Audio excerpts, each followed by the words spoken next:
Swastiastu. Baik, perkenalkan nama saya Niko Mangdepi, NIM 017, keperawatan semester 5A Stikes Buleleng. Baik, dalam video kali ini saya akan melakukan terapi kognitif. Nah, sebelum melakukan terapi kognitif, di sini saya akan menjelaskan apa itu teori kognitif atau terapi kognitif. Terapi kognitif ini adalah terapi terstruktur jangka waktu pendek yang menggunakan kerjasama aktif antara pasien dan perawat atau ahli terapi untuk mencapai tujuan terapeutik. Nah, terapi ini biasanya dilakukan atas dasar individual, walaupun menggunakan metode kelompok juga digunakan. Nah, terapi kognitif ini dilakukan dalam waktu 30-60 menit. Nah, terapi kognitif ini merupakan suatu perawatan psikologis yang dirancang untuk mengelatih pasien mengidentifikasi atau mengkoreksi pikiran-pikiran negatif sehingga pikiran atau perasaan negatif tersebut dapat ditekan.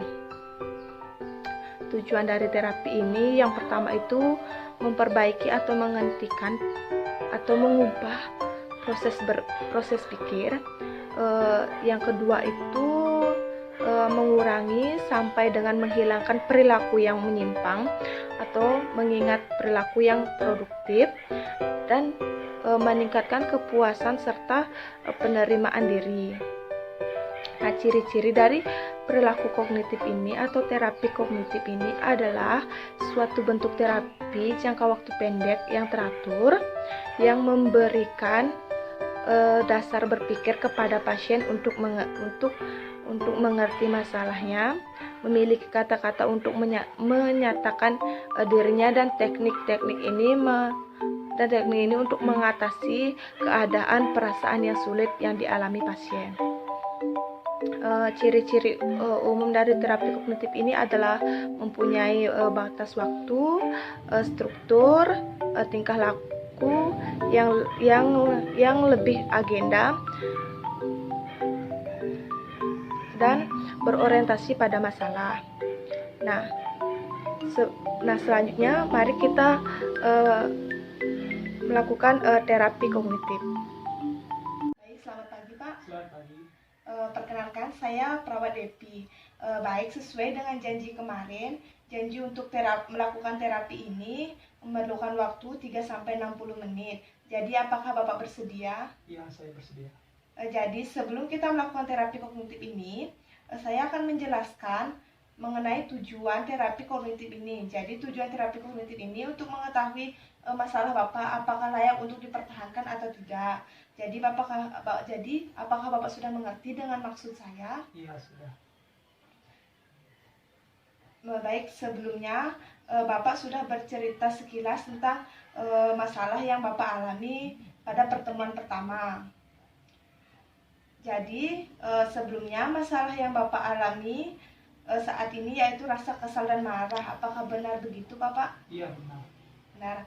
Baik, Pak. Jadi saya akan memberikan gambaran terapi yang akan kita lakukan kali ini. Saya akan mengajukan beberapa pertanyaan kepada Bapak, baik itu kepada Bapak. Apakah Bapak bersedia? Iya, saya bersedia.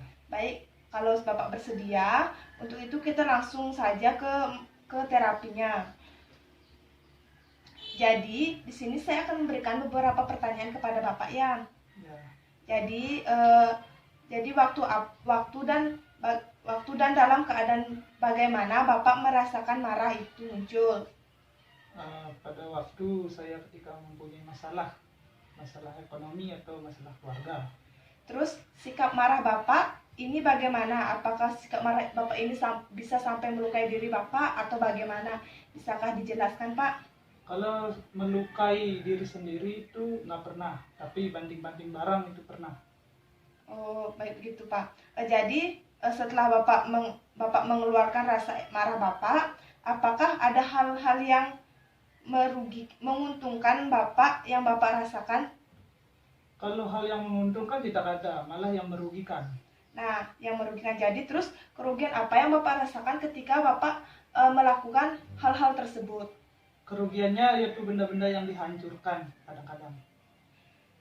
Baik Pak, setelah saya mengajukan beberapa pertanyaan dan Bapak sudah menanggapi dengan menjelaskan dari beberapa pertanyaan yang saya ajukan, saya di sini jadi dapat saya simpulkan bahwa masalah yang Bapak alami ini tidak pantas untuk Bapak simpan atau Bapak pertahankan ya Pak.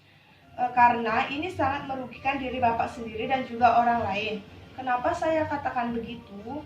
Karena psikis Bapak akan merasakan penyesalan setelah melakukan hal ini. Dan Bapak akan berpikir tidak seharusnya Bapak melakukan hal ini. Dan untuk kerugian secara fisik, Bapak akan melukai diri Bapak sendiri. Ya, benar.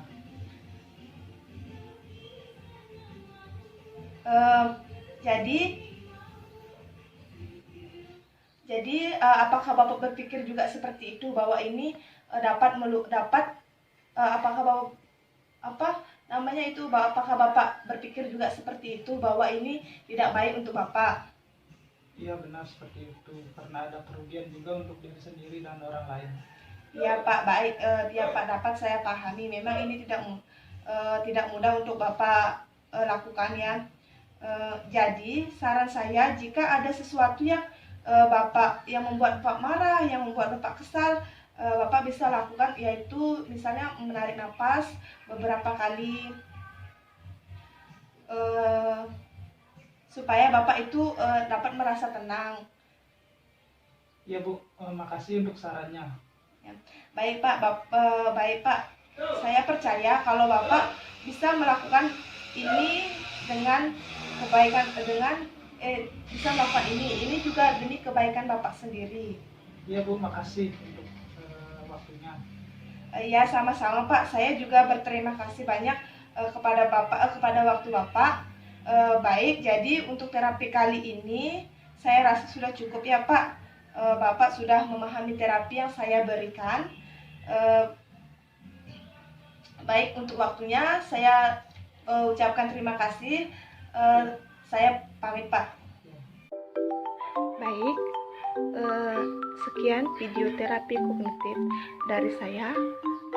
Semoga video ini bermanfaat.